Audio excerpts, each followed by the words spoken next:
عاد رسول صاحب 20 سال تو مجھے ہو گئے ہیں فورن آفس کو کور کرتے ہوئے، فورن پالیسی کو کور کرتے ہوئے. میں نے آج تک نہیں دیکھا تھا کم از کم پہلے 17 سالوں میں کہ ہمارے وزیر اعظم کسی سے بھی، چاہے نواز شریف ہوں، شاہد خاقان عباسی ہوں، عمران خان ہوں، کوئی بھی وزیر اعظم، یوسف رضا گیلانی رہے ہوں، شوکت عزیز صاحب ہوں، کوئی بھی ہو، اس تک کسی ڈپٹی ہائی کمشنر کا، کسی جو ہے وہ پولیٹیکل سیکٹری کا ایکسیس ایسا نہیں ہوتا تھا. کال آن ہو جاتی تھی، لیکن یہ جو ون آن ون میٹنگ کے آپٹکس ہیں یہ کیوں اتنے ڈیسپریٹ ہیں شہباز شریف صاحب؟ ہر شخص کا جو ڈائریکٹ ایکسیس آپ نے پرائم منسٹر کو دے دیا تو آپ کے فورن سیکٹری کو، آپ کے ایڈیشنل سیکٹری کو، آپ کے اس محکمے کو، آپ کے وزیر خارجہ کو پھر کون گھاس ڈالے گا؟ میں تو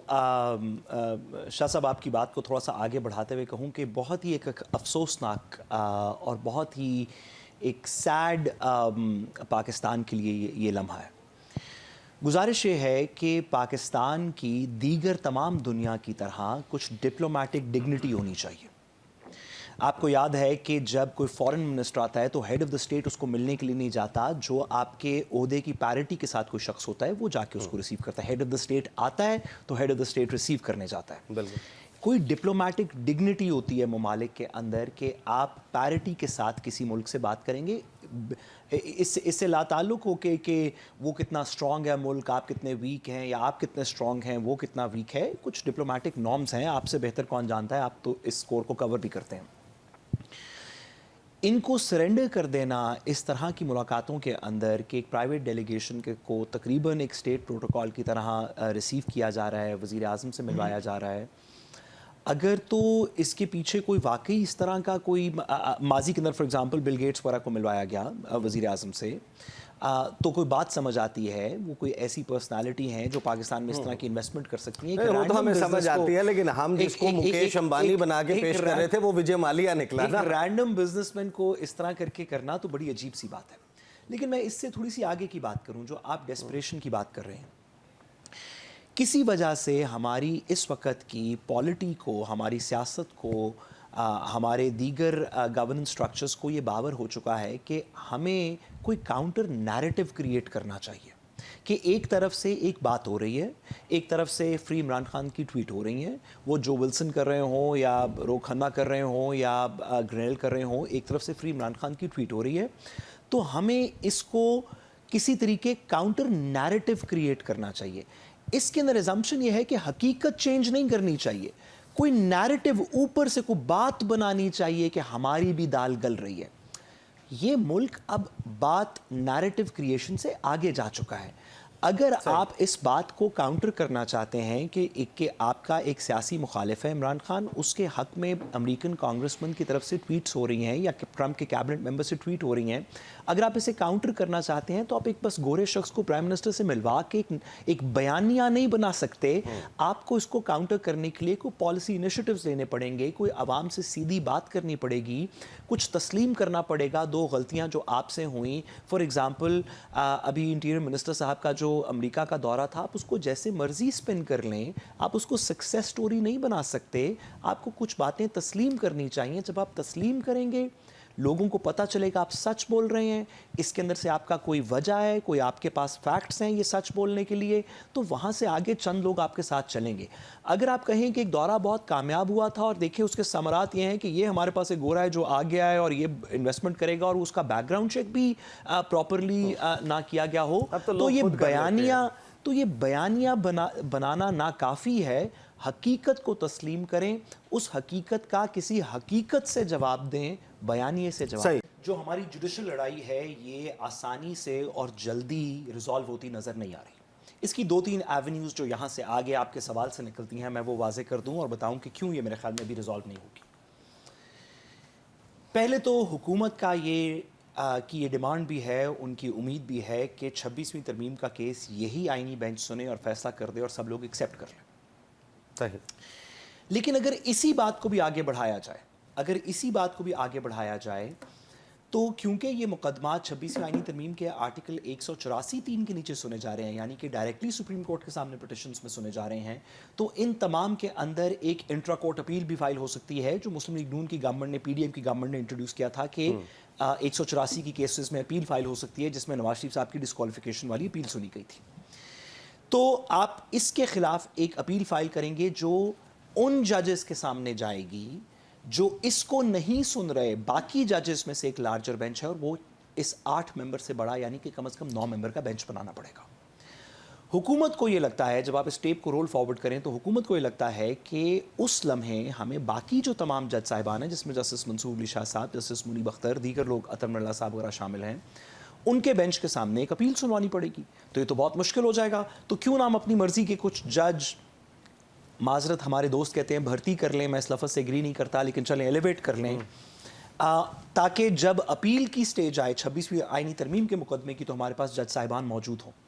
اور اسی کورٹ پیکنگ کے پروسیس کے اندر، اس کو کورٹ پیکنگ امریکہ کے اندر 1940s کے روزویلٹ کے ٹائم سے اس کو کورٹ پیکنگ کہا جاتا ہے۔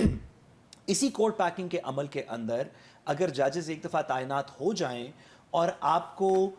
یہ پریشر واقعی پڑ جائے کہ نہیں 26ویں ترمیم بھی آئینی بینچ نہیں سنے گا، وہ شروع میں ہی فل کورٹ سنے گی، تو آپ جب فل کورٹ بنائیں تو اس کے اندر جسٹس منصور علی شاہ صاحب جیسی آوازیں اتنی مائنورٹی میں ہو جائیں، کیونکہ آپ کے پاس پورے آئینی بینچ کے ممبران بھی ہیں اور مزید جج صاحبان بھی ہیں جن کو آپ اپنی مرضی سے سپریم کورٹ کے اندر تعینات کریں ایک ایسے کمیشن کے تھرو جس میں حکومت کی میجورٹی آواز ہے یا حکومت کی پریڈومیننٹ آواز ہے۔ یہ سارا پروسیس، میں اس میں صرف ایک گزارش کروں، یہ سارا پروسیس اس سیاسی لمحے میں شاید حکومت کو کوئی 2 بینیفٹس دے جائے۔ اس میں کانفلکٹ ہے، اس میں جوڈیشل لڑائی ہے، اس میں دیگر چیزیں ہیں،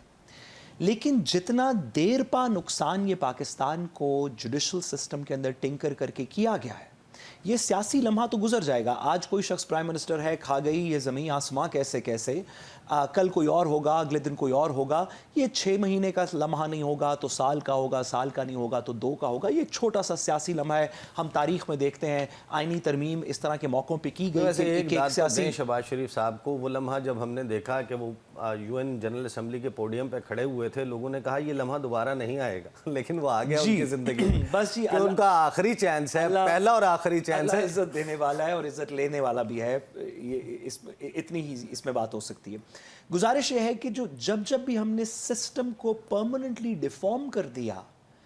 ایک سیاسی لمحے کو کیٹر کرنے کے لیے، خواہ وہ 58(2)B کے تھرو ہو، خواہ واپس اس کو اندر ڈالنے کے لیے ہو، عدالت کو کچھ پاورز دینے کی ہو، واپس لینے کی ہو، جوڈیشری کے اندر سپلٹ کریٹ کرنے کی، جب بھی ہم نے انسٹیٹیوشنل پاور کو شفٹ کیا اپنے لوکل ٹیمپرری سیاسی مقاصد کے لیے، تو وہ مقصد تو شاید 6 دن ایکسٹینڈ کر گیا،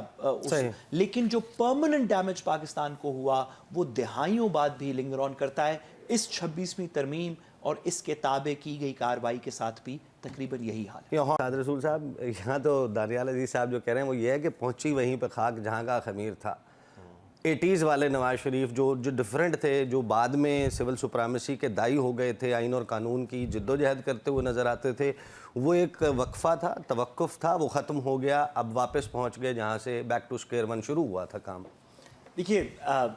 دانیال صاحب سے بہتر نون لیگ کو کون پہچانتا ہے؟ دانیال صاحب نے بڑا وقت گزارا، تو میں ان کے تبصرے سے بالکل ڈس ایگری نہیں کرتا۔ آئی ایم شیور کہ دس از ایگزیکٹلی واٹس ہیپننگ۔ گزارش یہ ہے کہ پاکستان کے اندر بہت عرصہ یہ سیاسی بحث چلتی رہی کہ کون کس وقت، جس کو ہم عام فہم زبان میں اسٹیبلشمنٹ کہہ دیتے ہیں، کبھی اس کو کسی شخص کا نام دے دیا جاتا ہے، مشرف ایئرس میں ان کا اس کا نام مشرف تھا، کبھی اس کو اسٹیبلشمنٹ کہہ دیا گیا۔ یہ جو ایک پاور پاکستان کے اندر جو ڈیپ پاور ہے، کہ ایک زمانہ تھا کہ لوگ اس بات کے اوپر ایک دوسرے سے وابستگی یا غیر وابستگی دکھاتے تھے کہ کون اسٹیبلشمنٹ کے ساتھ ہے، کون خلاف ہے۔ اس بات کے اوپر لوگ ایک دوسرے کو باتیں کرتے تھے کہ تم نے 80 کی دہائی میں یہ کیا اور 90 کی دہائی میں یہ ہوا اور آج کی دہائی میں یہ ہو رہا ہے، اور آج بھی ہم صرف تذکرہ کرنے کے لیے اس طرح کی باتیں ضرور کر دیتے ہیں، لیکن پاکستان کے آج کے مسائل کا آج سلوشن ڈھونڈنا پڑے گا۔ ہمارے مستقبل کے مسائل کے لیے یہ تقریباً ارریلیونٹ ہو چکا ہے کہ عمران خان صاحب نے 2014 میں کیا کیا، نواز شریف صاحب نے 80 کی دہائی میں کیا کیا، یا اس کے بعد 2000 کی دہائی کے اندر کس نے سیاست کے اندر ریزسٹنس دکھائی، کون آمریت کے ساتھ مل گیا۔ یہ ہم تاریخ کے پس منظر کے اندر تو ضرور باتیں پڑھتے رہیں گے، لیکن اصل سوال یہ ہے کہ آج کے وقت میں اب جب کہ سارا پاکستان، اس وقت تو پاکستان کی سوسائٹی تھوڑی ڈس انٹرسٹڈ تھی، آپ اخبار اور کنٹرول ٹیلی ویژن دیکھتے تھے، آج جب کہ سارا پاکستان یہ سوال پوچھ رہا ہے کہ اس تفریق کے اندر تم کس طرف ہو، کیا تم طاقت کے ساتھ ہو، کیا تم ایک سائیڈ کے ساتھ ہو جو طاقت ایکسرسائز کر رہی ہے، یا دوسری سائیڈ کے ساتھ ہو جو طاقت کو ریزسٹ کر رہی ہے، اس سوال کا جواب تمام سیاستدانوں کو آج کی تاریخ میں دینا پڑے گا۔ کسی کی بھی لیگیسی، خواہ وہ کتنی ہی اچھی ہو یا کتنی ہی بری ہو، وہ اس لمحے کو لیگیسی پہ پاس نہیں کر سکتا۔ آج کے نواز شریف صاحب کے فیصلے یہ ہیں کہ وہ طاقت کے ساتھ کھڑے ہیں۔ آج کے نواز شریف صاحب کے فیصلے یہ ہیں کہ وہ ووٹ کو عزت نہیں دینا چاہتے۔ آج کے نواز شریف صاحب کے فیصلوں کے اوپر آج کی ان کی تاریخ اور ان کی لیگیسی لکھی جائے گی۔